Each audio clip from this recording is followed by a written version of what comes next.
Assalamualaikum warahmatullahi wabarakatuh. Sahabat cendekia yang dirahmati Allah, alhamdulillah, segala puji dan syukur kita panjatkan kehadirat Allah Subhanahu wa taala atas segala nikmat yang Allah berikan, atas segala karunia yang Allah berikan, atas segala hidayah yang Allah berikan, atas segala taufik yang Allah berikan kepada kita. Sahabat cendekia yang dirahmati Allah Subhanahu wa taala, dalam hal ini alhamdulillah kita masih diberikan hidayah ilahiyah oleh Allah, sehingga sampai hari ini, sampai detik ini kita masih beriman kepada Allah Subhanahu wa taala. Yang kedua, kita diberikan oleh Allah hidayah taufiqiyah yang sampai hari ini dan insya Allah sampai akhir hayat kita mampu menjaga iman dan melaksanakan syariat-syariatnya Allah Subhanahu wa taala. Salawat dan salam semoga Allah limpahkan dari bahan baginda kita Rasulullah Muhammad sallallahu alaihi wasallam, uswah hasanah, suri tauladan yang kita nantikan syafaatnya di yaumul hisab, panutan dalam berdakwah, panutan dalam syiar Islam. Itulah baginda Rasulullah Muhammad sallallahu alaihi wasallam. Konsep dakwah yang Rasulullah ajarkan kepada kita adalah konsep dakwah rahmatan lil alamin, konsep dakwah bil hal, dakwah dengan perbuatan. Itulah yang harusnya kita tiru, itulah yang harusnya menjadi acuan dakwah kita dalam mensyiarkan Islam sebagai agama rahmatan lil alamin. Sahabat cendekia dirahmati Allah Subhanahu wa taala. Dalam masa tabi'in ada seorang ulama besar bernama Imam Hasan Al-Basri. Beliau pada zamannya terkenal dengan sebutan dai sejuta umat. Karena apa? Karena setiap beliau berdakwah, setiap beliau memberikan nasihat, setiap beliau memberikan untayan-untayan tausiah, maka yang datang untuk mendengarkannya luar biasa banyak. Bukan tanpa alasan. Karena apa yang disampaikan oleh Imam Hasan Al-Basri mengena sekali di dalam hati umat pada waktu itu. Sangat dirasakan oleh umat pada waktu itu. Sehingga apa yang beliau sampaikan, apa yang beliau nasihatkan pada umat pada waktu itu sangat ditunggu-tunggu. Luar biasa perjuangan dan dakwah yang dilakukan oleh Imam Hasan Al-Basri. Maka pada suatu hari datanglah rombongan dari para budak menghadap Imam Hasan Al-Basri. Wahai Imam Hasan Al-Basri, tolonglah kami, kata rombongan budak tersebut. Apa yang bisa kami bantu? Wahai saudaraku, kata Imam Hasan Al-Basri, tolonglah kami ketika engkau, wahai Imam Hasan Al-Basri, berceramah, memberikan tausiah, memberikan nasihat kepada umat. Tolong, tema yang diangkat adalah tema tentang memerdekakan budak. Kemudian Imam Hasan Al-Basri menjawab, insya Allah. Kemudian di suatu waktu Imam Hasan Al-Basri berceramah, memberikan mau'idhah hasanah, memberikan nasihat yang dihadiri oleh sekian banyak orang. Tapi tidak ada pesan dalam dakwah yang disampaikan oleh Imam Hasan Al-Basri terkait dengan memerdekakan budak. Kemudian datang lagi rombongan yang tadi, memohon kembali kepada Imam Hasan Al-Basri, wahai tolong Imam Hasan Al-Basri, tolong sampaikan kepada umat tentang tema memerdekakan budak. Jawaban Imam Hasan Al-Basri tetap, yaitu jawaban insya Allah. Terus seperti itu sampai beberapa kali rombongan budak tadi datang kepada Imam Hasan Al-Basri untuk meminta ceramahnya Imam Hasan Al-Basri, nasihatnya Imam Hasan Al-Basri kepada umat itu bertemakan atau berkaitan dengan pemerdekaan budak. Tapi Imam Hasan Al-Basri setiap ceramah, setiap menyampaikan nasihat, setiap menyampaikan ilmu, tidak berbicara tentang tema memerdekakan budak.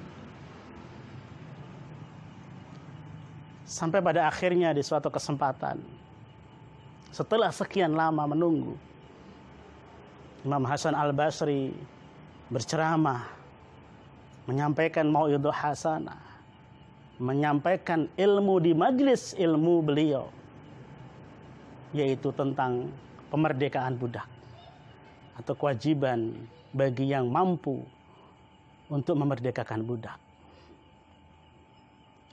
Setelah Imam Hasan Al-Basri menyampaikan tausiahnya, mau'idhahnya kepada jamaah, kepada umat pada saat itu, maka ramai sekali umat pada saat itu berlomba-lomba untuk memerdekakan budak. Sehingga pada saat itu hampir semua budak sudah merdeka. Kemudian datanglah rombongan para budak yang sudah merdeka tadi. Wahai Imam Hasan Al-Basri, terima kasih. Engkau telah berceramah, engkau telah memberikan mau'idhah hasanah, engkau telah memberikan ilmu kepada umat tentang memerdekakan budak, sehingga kami para budak sudah merdeka hari ini. Kenapa hal ini tidak engkau lakukan jauh-jauh hari? Coba engkau lakukan jauh-jauh hari, wahai Imam Hasan Al-Basri, mungkin kami akan sudah bebas sejak lama. Tapi kenapa baru engkau lakukan sekarang, wahai Imam Hasan Al-Basri?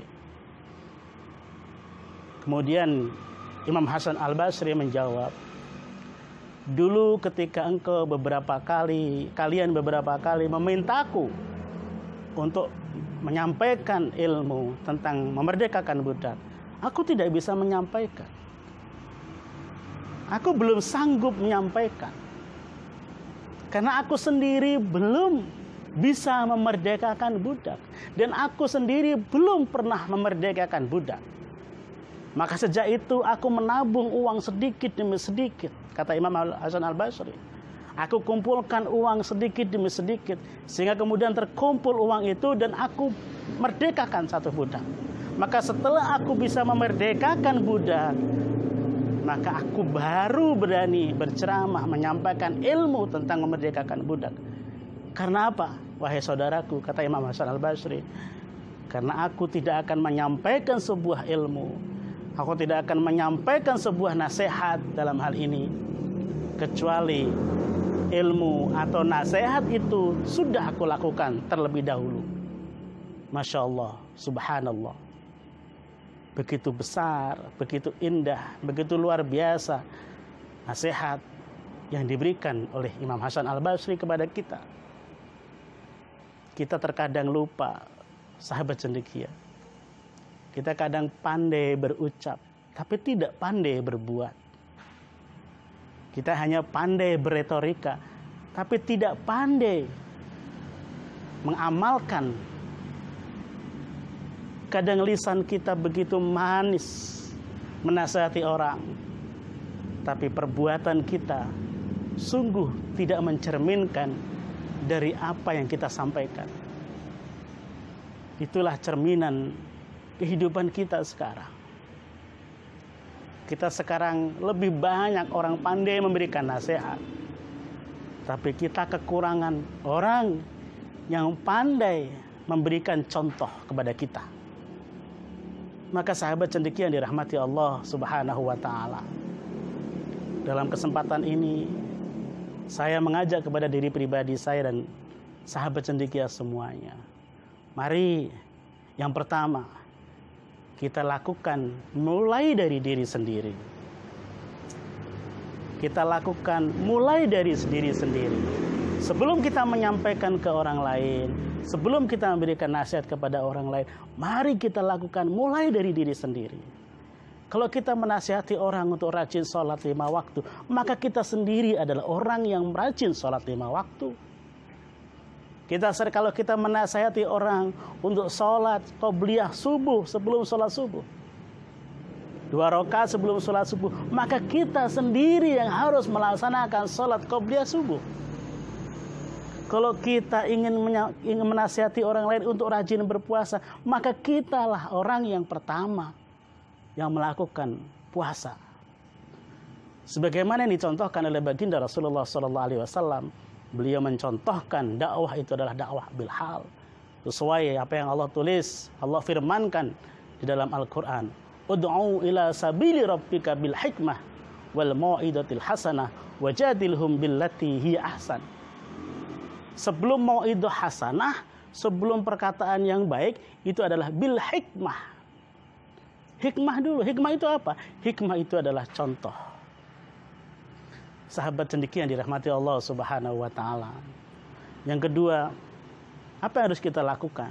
Kita lakukan adalah mulai dari hal yang terkecil. Mulai dari hal yang sederhana. Kalau kita ingin berbuat ihsan, mulai dari hal yang terkecil. Kita memungut batu di tengah jalan supaya orang tidak tersandung. Kita memungut sampah yang tidak ada di tempat sampah supaya kita tidak mengotori bumi. Atau kita membuang sampah di tempatnya. Kalau kita kemudian naik mobil, jangan buang sampah keluar mobil, tapi simpan sampah itu sampai ketemu dengan tempat sampah. Itu dari hal-hal yang sederhana yang bisa kita lakukan. Yang ketiga, kuncinya adalah kita istiqomah atau continue atau terus-menerus dengan apa yang kita lakukan.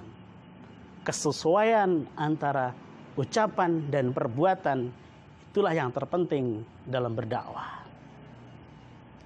Sahabat cendekia yang dirahmati Allah Subhanahu wa taala. Apalagi nanti ketika sahabat cendekia menjadi seorang pemimpin di masa yang akan datang. Ayo, kasihlah contoh kepada orang-orang yang engkau pimpin dengan perbuatan yang terpuji dari pemimpinnya. Insya Allah, itulah yang akan menjadikan negara kita di masa yang akan datang menjadi negara baldatun thayyibatun wa rabbun ghafur. Terima kasih atas perhatian dan mohon maaf atas segala kekurangan. Wallahu muwaffiq ila aqwamit thoriq. Wassalamualaikum warahmatullahi wabarakatuh.